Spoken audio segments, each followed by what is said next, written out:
평생을 일군 평온한 가정이라는 성벽이 고작 플라스틱 카드 한 장에 이토록 무력하게 허물어질 줄은 꿈에도 몰랐습니다. 대한민국 상위 0.1%만이 소지할 수 있다는 전설적인 블랙카드. 그것이 왜 평범한 공무원인 내 아내의 지갑 속에 숨겨져 있었을까요? 단 2분만 투자해 이 이야기를 끝까지 들어보십시오. 당신이 믿고 있는 일상이 얼마나 쉽게 무너질 수 있는지, 그리고 그 화려한 카드 한 장이 불러온 파멸의 서막이 어떤 것인지 알게 될 것입니다. 만약 여러분의 배우자 지갑에서 낯선 남자의 이름이 새겨진 한도조차 없는 카드가 나온다면 당신은 어떻게 하시겠습니까? 그날은 유독 비가 섞인 찬바람이 불던 목요일 저녁이었습니다. 평소 정갈하기로 소문난 아내 서윤이 웬일인지 거실 식탁 위에 핸드백을 활짝 열어둔 채 샤워하러 들어갔습니다. 나는 퇴근길에 사온 과일 봉지를 내려놓다 무심코 그 가방을 건드렸고 가방이 옆으로 기울며 소지품들이 바닥으로 쏟아졌습니다. 흩어진 영수증과 립스틱, 손거울을 정리해주려 몸을 숙였을 때 지갑의 가장 깊숙하고 은밀한 곳에서 뿜어져 나오는 이질적인 빛이 내 시선을 사로잡았습니다. 그것은 빛을 집어삼킨 듯한 무광의 검은색 카드였습니다.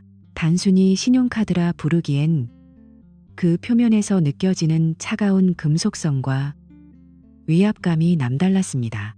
연회비만 수백만 원을 호가하고 결제 한도가 아예 존재하지 않아 마음만 먹으면 집 한 채 값도 순식간에 긁을 수 있다는 그 전설적인 물건. 대한민국에서 단 몇천 명만이 허락받은 부의 상징이 왜 10년째 평범한 공무원으로 살아온 내 아내의 지갑 속에 들어있는 것일까요? 떨리는 손으로 카드를 꺼내 앞면을 확인한 순간 내 심장은 얼음물에 담긴 듯 차갑게 식어버렸습니다. 카드의 우측 하단에는 내 이름도 아내의 이름도 아닌 낯선 남자의 영문 이름이 선명하게 각인되어 있었습니다. 김도훈. 김도훈이라는 세 글자의 활자가 마치 날카로운 칼날이 되어 내 망막을 찌르는 것 같았습니다. 그 이름은 단순히 타인의 것이 아니라 아내가 누군가에게 소유되고 있다는 명백한 증표처럼 보였습니다. 숨이 막혀오는 것을 참으며 카드를 다시 지갑 깊숙한 곳에 밀어 넣었습니다. 욕실에서는 아내의 경쾌한 콧노래 소리와 함께 따뜻한 물소리가 들려왔습니다. 평소라면 안식과 행복의 상징이었을 그 소리가 지금은 소름 끼치는 기괴한 비명처럼 들렸습니다. 세상에서 가장 순수하다고 믿었던 사람, 단칸방에서 시작해 조금씩 살림을 불려나가는 재미에 함께 웃던 그 여자는 온데간데 없었습니다. 그곳에는 탐욕의 블랙카드 한 장에 자신의 영혼을 저당 잡힌 채 나를 속여온 낯선 여자가 누워있을 뿐이었습니다. 이 이야기는 단순한 의심에서 끝나지 않습니다. 지금 바로 구독을 누르고 알림 설정을 해두세요. 평범한 가장이었던 제가 어떻게 이 거대한 배신의 실체를 파헤치고 아내와 그 남자가 세운 화려한 모래성을 무너뜨리는지 그 치밀한 복수극이 곧 공개됩니다. 당신의 배우자는 정말 당신이 아는 그 사람이 맞습니까? 평온했던 내 가정의 성벽은 이미 돌이킬 수 없는 파국의 소요돌이 속으로 빨려 들어가기 시작했습니다. 지옥 같은 일주일의 관찰. 그 첫 번째 기록이 시작되려는 찰나였습니다. 그날 이후 일주일 동안 제 삶은 소리 없는 전쟁터이자 지옥 그 자체였습니다. 거실 소파에 앉아 멍하니 천장을 바라보며 이것이 제발 꿈이기를, 누군가 길에서 잃어버린 카드를 아내가 잠시 주워 보관하고 있는 것이기를 수백 번 최면을 걸었습니다. 하지만 이성 한 구석에서 들려오는 냉혹한 목소리는 제 가슴을 사정없이 찔러댔습니다. 민준아, 정신 차려. 그런 귀한 카드를 주었다면 경찰서에 가져다 주는 것이 정상이지. 왜 지갑 가장 깊숙한 곳에 그토록 소중히 간직하고 있겠어? 라는 반문이었습니다. 아침마다 출근하는 아내 서윤의 뒷모습을 보며 저는 속으로 피눈물을 흘렸습니다. 여러분, 사랑하는 사람의 뒷모습이 이토록 낯설고 무섭게 느껴진 적이 있습니까? 만약 여러분이 저와 같은 상황이라면 그 미소를 보며 아무렇지 않게 아침 인사를 건넬 수 있겠습니까? 서유는 평소와 다를 바 없이 다정했습니다. 오히려 평소보다 더 세심하게 제 셔츠깃을 정리해주고 새로 산 넥타이가 잘 어울린다며 화사하게 웃어주었습니다. 하지만 제 눈에는 아내의 그 화사한 미소 뒤에 숨겨진 검은 그림자가 보였습니다. 10년을 함께 산 사람의 눈빛이 이토록 위선적으로 느껴질 수 있다는 사실에 온몸에 소름이 돋았습니다. 퇴근 후 함께 저녁 식사를 할 때도 밥알이 모래알처럼 입안에서 겉돌았습니다. 아내가 웃으며 건네는 반찬 한 점, 정성껏 끓인 따뜻한 국 한 사발이 모두 그 검은 카드의 주인 김도훈이라는 남자가 준 돈으로 지불된 것은 아닐까 하는 의심이 꼬리에 꼬리를 물었습니다. 식탁 위의 화병, 우리가 함께 앉아있는 의자, 심지어 아내가 입고 있는 잠옷조차 그 남자의 소유욕이 투영된 물건처럼 보여 저를 비웃는 것 같았습니다. 일주일이라는 시간은 제 영혼을 갉아먹기에 충분했습니다. 아내가 화장실에 가거나 잠든 사이 저는 몇 번이고 그녀의 지갑을 확인하고 싶은 충동에 휩싸였습니다. 하지만 막상 지갑 앞에 서면 손이 떨려 만질 수가 없었습니다. 확인하면 할수록 제 비참함만 더 커질 것 같았으니까요. 여러분, 혹시 배우자의 외도를 의심해 본 적이 있나요? 그 의심이 확신으로 바뀌어가는 과정에서 느끼는 그 지독한 갈증과 분노는 경험해보지 않은 사람은 절대 모를 겁니다. 저는 매일 밤 거울 속에 저를 보며 물었습니다. 내가 부족해서일까? 아니면 저 카드가 주는 화려함이 우리 10년의 세월보다 더 가치 있었던 걸까?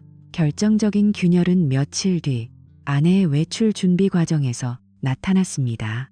아내는 평소 검소한 편이었고 제가 결혼 기념일에 사준 중저가 브랜드의 가방을 수년째 소중히 들고 다녔습니다.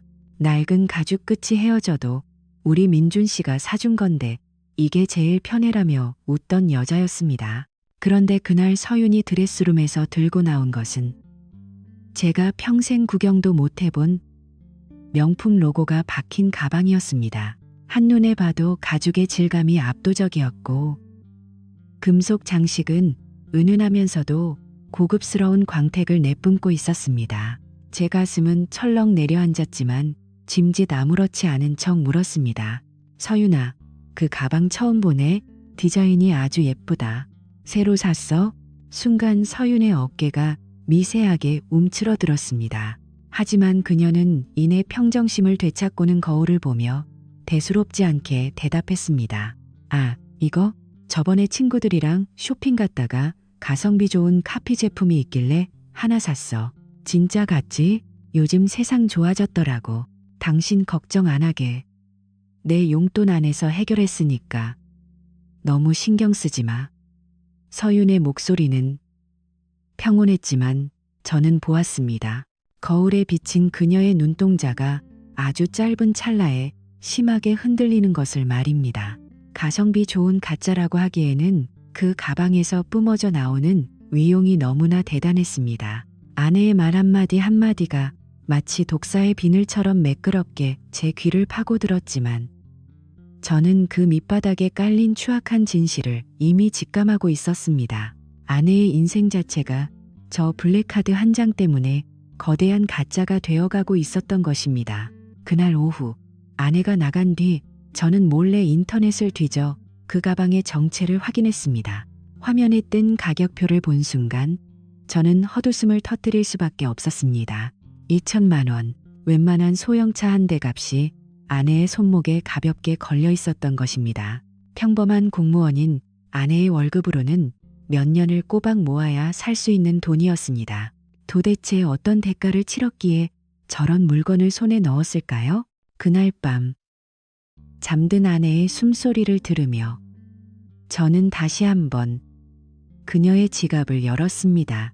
블랙카드는 여전히 그 자리에 있었습니다. 일주일이 지났음에도 카드가 그대로 있다는 것은 주운 물건이 아니라는 명백한 증거였습니다. 카드를 꺼내 달빛에 비추어 보았습니다. 차가운 금속 소재의 카드는 마치 살아있는 생명체처럼 제 손바닥 위에서 기괴한 에너지를 내뿜었습니다. 이 카드가 아내에게 어떤 세상을 열어주었기에 10년을 함께한 남편의 눈을 이토록 태연하게 속일 수 있게 만든 것일까? 세상에서 가장 순수하다고 믿었던 사람. 단칸방에서 시작해 조금씩 살림을 불려 나가는 재미에 함께 웃던 여자는 온데간데 없었습니다. 그곳에는 탐욕의 블랙카드 한 장에 자신의 영혼을 저당 잡힌 낯선 여자가 누워있을 뿐이었습니다. 제 머릿속에는 이제 단 하나의 생각뿐이었습니다. 이 카드의 주인이 누구인지, 그리고 내 아내가 이 카드를 휘두르며 어떤 비밀스러운 삶을 살고 있는지 기어코 알아내고야 말겠다는 도끼 어린 결심이었습니다. 평범했던 가장 민준의 일상은 그렇게 한 장의 검은 카드로 인해 돌이킬 수 없는 파국의 소용돌이 속으로 빨려 들어가기 시작했습니다. 여러분, 이 이야기가 단순히 남의 일처럼 느껴지십니까? 지금 당장 옆에 있는 배우자의 지갑을 확인해 보라는 뜻은 아닙니다. 하지만 믿음이라는 이름 아래 우리가 얼마나 많은 진실을 외면하고 사는지 생각해 보셨으면 합니다. 저는 이제 그 진실의 문을 열려고 합니다. 거대한 부와 권력 뒤에 숨은 추악한 불륜의 실체, 그리고 제 아내를 노예로 만든 그 남자의 정체를 밝히기 위해 저는 인생을 건 도박을 시작했습니다. 제가 선택한 다음 단계는 무엇이었을까요? 진실을 파헤치기 위해 제가 선택한 방법은 예상치 못한 곳에서 시작되었습니다.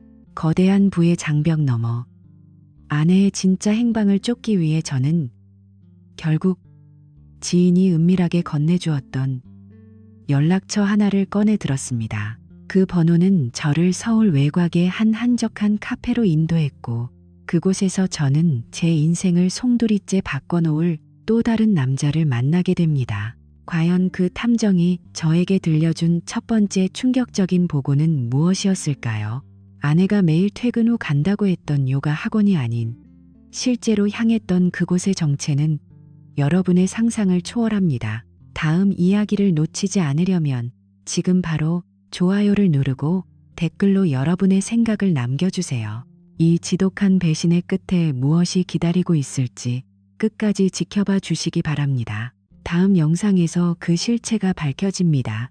지옥 같은 일주일의 관찰 끝에 저는 거울에 비친 제 초라한 모습 위로 복수의 지도를 그리기 시작했습니다. 회사를 조퇴하고 강남 한복판을 가로지르는 제 손은 운전대를 부술듯 꽉 쥐어져 있었습니다. 하지만 막막한 현실 앞에서 제가 할 수 있는 일은 그리 많지 않았습니다. 결국 저는 점심시간을 빌려 지인이 은밀하게 건네주었던 연락처 하나를 꺼내들었습니다. 여러분, 인생에서 가장 믿었던 사람에게 배신당했을 때 당신은 누구를 찾아가겠습니까? 공권력도 친구도 해결해 줄 수 없는 이 참담한 진실을 밝히기 위해 저는 어둠 속의 조력자를 선택했습니다. 서울 외곽의 한적한 카페에서 만난 남자는 예상보다 훨씬 평범한 인상이었습니다. 중년의 나이에 평범한 등산복 차림을 한 남자는 자신을 탐정이라 소개하지도 거창한 명함을 내밀지도 않았습니다.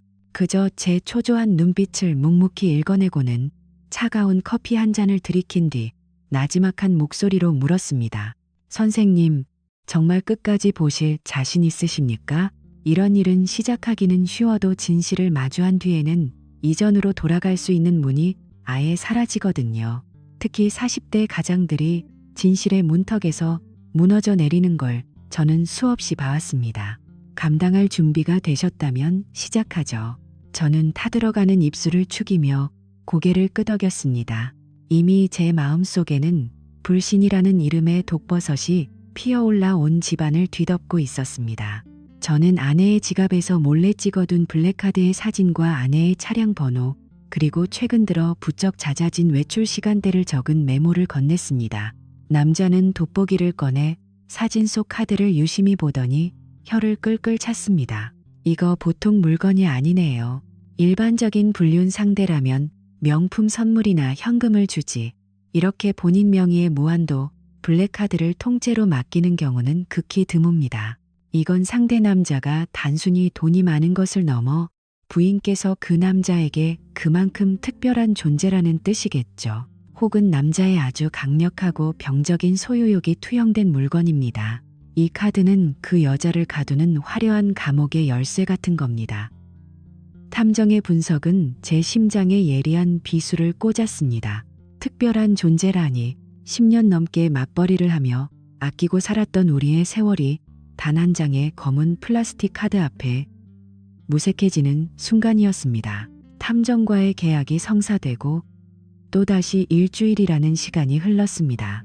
그 일주일은 제 평생보다 길게 느껴졌습니다. 아내는 집에서 여전히 천사 같은 얼굴로 저를 대했지만 저는 그녀의 옷깃에서 풍기는 낯선 향수 냄새와 그녀의 휴대폰을 향한 집요한 시선을 놓치지 않았습니다. 드디어 금요일 오후 탐정에게서 짧은 문자 메시지 한 통과 함께 위치 정보가 전송되었습니다.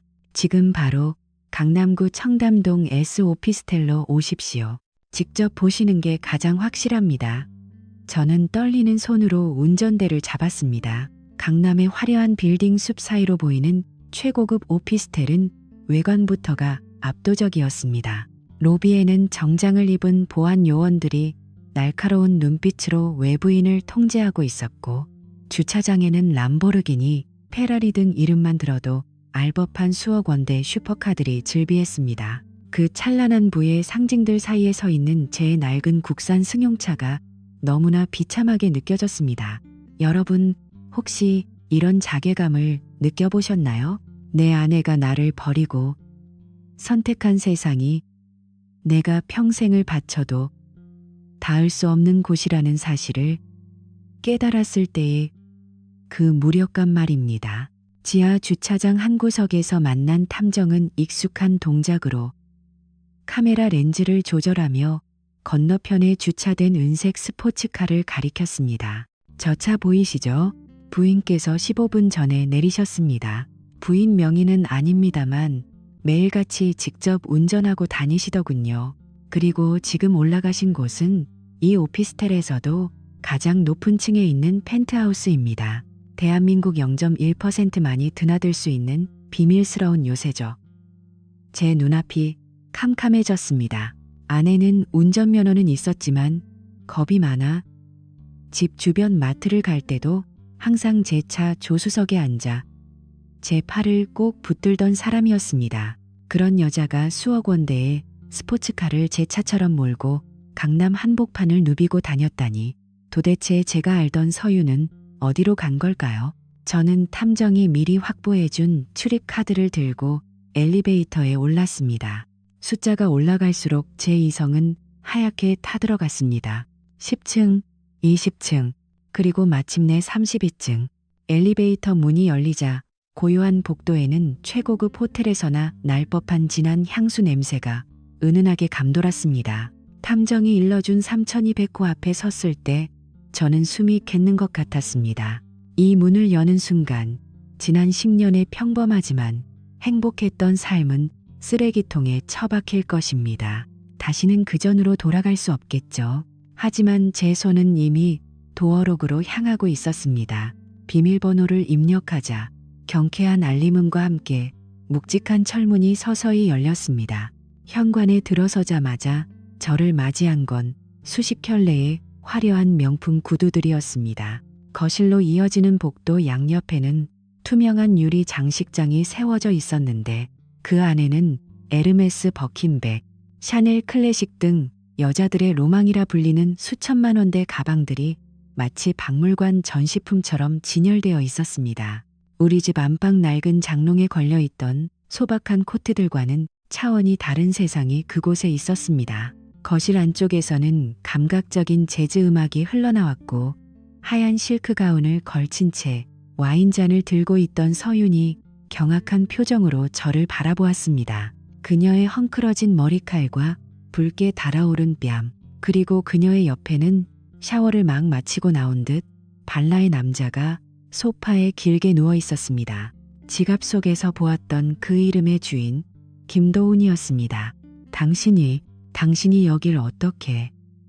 서윤의 비명과 함께 와인잔이 하얀 대리석 바닥에 떨어져 박살났습니다.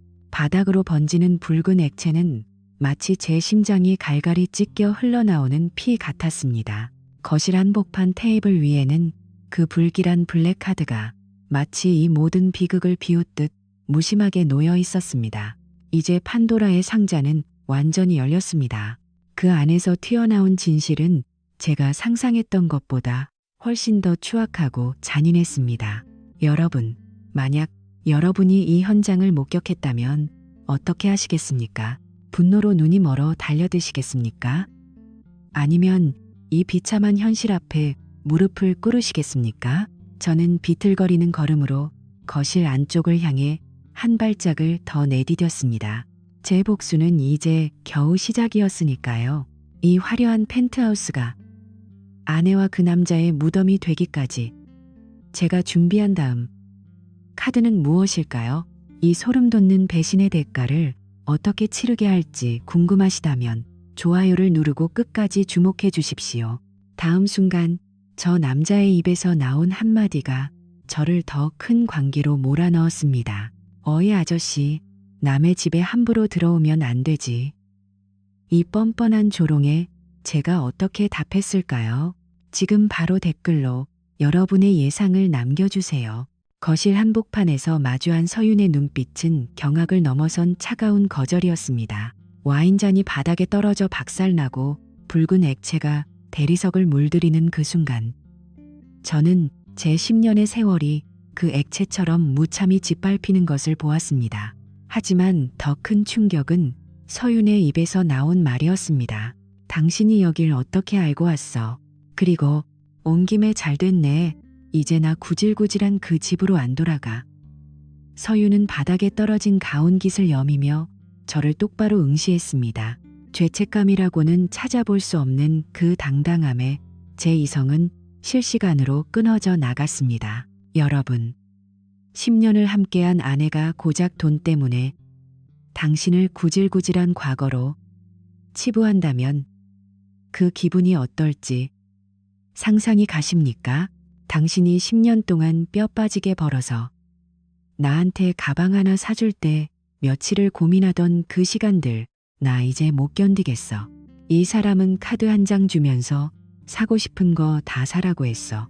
당신은 그게 그냥 돈인 것 같아? 아니, 이건 내가 여자로서 대접받는다는 증거야. 내가 하고 싶은 것, 입고 싶은 것, 가고 싶은 곳을 가격표 보지 않고 결정할 수 있는 소비의 권리라고.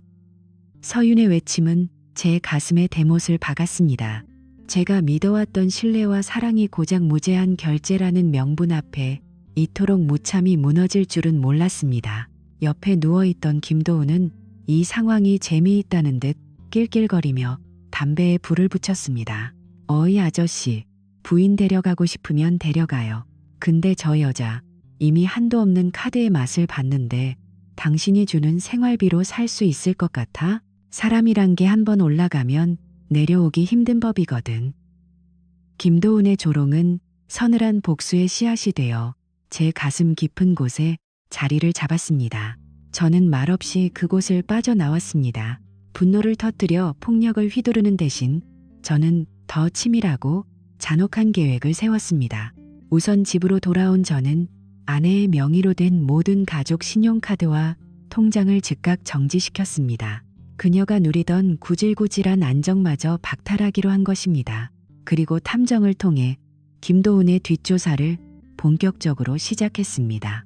그 결과는 놀라웠습니다. 그는 소문난 재력가였지만 실상은 장학재단의 공금을 유용해 화려한 생활을 이어가는 범죄자였습니다.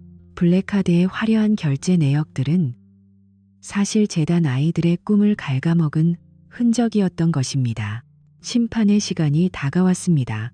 저는 김도훈을 화려한 오피스텔이 아닌 시장통 귀퉁이에 있는 허름하고 냄새나는 국밥집으로 불러냈습니다. 그가 가장 혐오하는 구질구질한 현실로 그를 끌어내린 것입니다. 고급 정장을 차려입고 나타난 김도훈은 식당의 낡은 의자에 앉는 것조차 불쾌해하며 미간을 찌푸렸습니다. 형씨, 원하는 게 뭐야? 아니면 부인이 쓴 카드값이라도 물어내라고 할 참인가?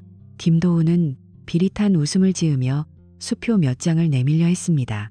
하지만 저는 차분하게 서류 봉투 하나를 식탁 위에 올려두었습니다.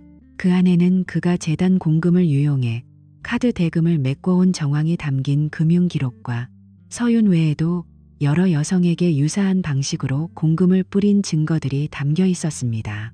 서류를 훑어보는 김도훈의 얼굴은 순식간에 흑빛으로 변했습니다. 김도훈 씨, 당신이 준 그 블랙카드 덕분에 조사가 참 쉬웠습니다. 한도가 없어서 그런지 흔적이 아주 화려하더군요.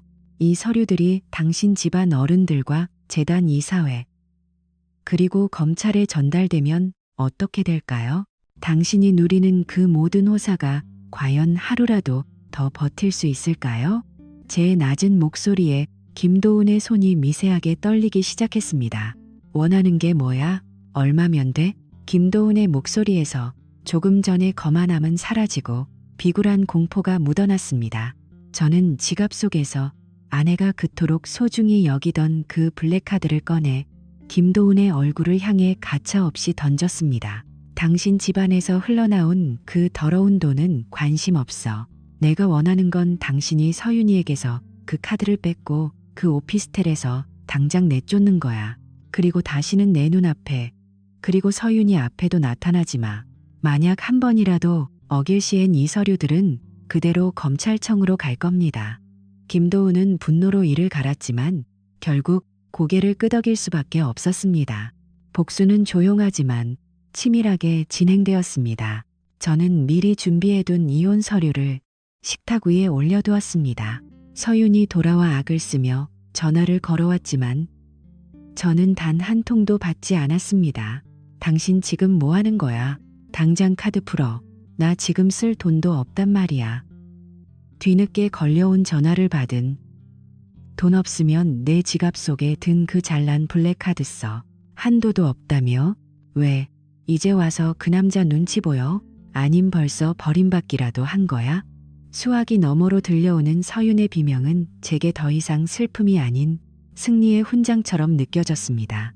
여러분, 진정한 복수란 상대방을 때리는 것이 아닙니다. 상대방이 가장 소중하게 생각하는 허영을 무너뜨리고 자신이 버렸던 현실이 얼마나 소중했는지 뼈저리게 느끼게 하는 것입니다. 저는 이제 이 전쟁에서 승리했습니다. 하지만 화려한 펜트하우스에서 쫓겨나 차가운 길바닥에 나앉게 된 서윤의 최후는 어떨까요? 그녀가 누렸던 소비의 권리가 어떻게 그녀를 파멸로 몰아넣었는지 그 처참한 결말을 지금 바로 공개합니다. 구독과 좋아요를 누르고 이 배신자가 치러야 할 마지막 대가를 함께 확인해 보시죠. 당신이라면 이런 배신자를 용서할 수 있겠습니까? 지금 댓글로 여러분의 생각을 남겨주세요. 여러분의 응원이 저에게는 큰 힘이 됩니다. 이제 마지막 심판의 막이 오릅니다. 지옥 같았던 연극은 끝났고 무대의 조명이 꺼진 뒤 서윤은 어두운 현실 앞에 홀로 남겨졌습니다. 민중과 이혼하고 김도훈에게서도 헌신짝처럼 버려진 서윤의 삶은 그녀가 지갑 속에 품었던 그 화려한 블랙카드의 광택만큼이나 빠르게 빛을 잃고 추락했습니다. 한때 강남의 펜트하우스에서 내려다보던 도심의 야경은 이제 서윤에게 닿을 수 없는 신기루가 되었습니다. 서윤은 지금 경기도 외곽의 낡은 다세대 주택, 햇볕조차 잘 들지 않는 눅눅한 반지하 방에서 하루를 시작합니다. 아침마다 눈을 뜨면 가장 먼저 마주하는 것은 화려한 대리석 벽지가 아닌 곰팡이 냄새가 밴 축축한 벽지뿐입니다. 예전 같으면 민준이 차려준 따뜻한 국물을 마시며 하루를 시작했겠지만 이제는 유통기한이 임박해 할인 판매하는 컵라면 하나로 끼니를 때우는 것이 일상이 되었습니다. 서윤은 이혼 소송 과정에서 민준의 치밀한 대응으로 인해 거의 빈손으로 쫓겨나다시피 했습니다. 김도훈이 제공했던 명품 가방과 옷들은 대부분 그의 명의로 된 오피스텔에 남겨진 채 압류되거나 처분되었고 서윤의 손에 남은 것은 당장 입고 나온 몇 벌의 옷가지가 전부였습니다. 더욱 비참한 것은 그녀의 평판이었습니다. 불륜 사실이 주변에 알려지면서 예전의 지인들은 모두 그녀의 연락을 피했고 서유는 철저히 고립되었습니다. 구직 활동도 쉽지 않았습니다. 40대 중반의 나이에 경력이 단절된 여자가 얻을 수 있는 일자리는 한정적이었습니다. 서유는 낮에는 식당 주방에서 설거지를 하고 밤에는 편의점 아르바이트를 하며 하루 12시간을 꼬박 서서 일합니다. 블랙카드를 휘두르며 백화점 점원들의 머리 숙인 인사를 받던 그녀의 손은 이제 거친 세제독에 불어 터지고 손톱 밑은 때가 가실 날이 없습니다. 가장 서윤을 괴롭히는 것은 육체적인 고통보다 문득문득 찾아오는 과거의 기억입니다. 대형 마트에서 세일하는 식재료를 고르다가도 문득 예전의 블랙카드가 떠오르면 자괴감이 파도처럼 밀려옵니다. 그때 내가 왜 그랬을까? 민준 씨가 주는 소박한 행복이 진짜였는데 백화점 앞을 지날 때마다 그녀는 고개를 숙입니다. 쇼윈도에 비친 자신의 초라한 모습이 마치 예전에 자신이 비웃던 구질구질한 여자의 전형이 되어버렸기 때문입니다. 가끔 길에서 수억 원대의 외제차가 굉음을 내며 지나갈 때면 서유는 심장이 덜컥 내려앉습니다. 혹시나 그 차 안에 김도훈이 새로운 여자를 태우고 웃고 있지는 않을까, 아니면 민준이 보란듯이 성공해 새로운 인연과 행복해하고 있지는 않을까 하는 공포 섞인 궁금증 때문입니다. 서유는 이제 압니다. 한도 없는 카드가 주는 자유는 결국 독이 든 성배였다는 것을요. 대가 없는 호의는 없었으며 그녀가 누린 사치의 총량만큼 비참함의 무게가 돌아오고 있다는 사실을 뼈저리게 느끼고 있습니다. 퇴근길 편의점 봉투를 들고 어두운 반지하 계단을 내려가며 서유는 눈물을 훔칩니다.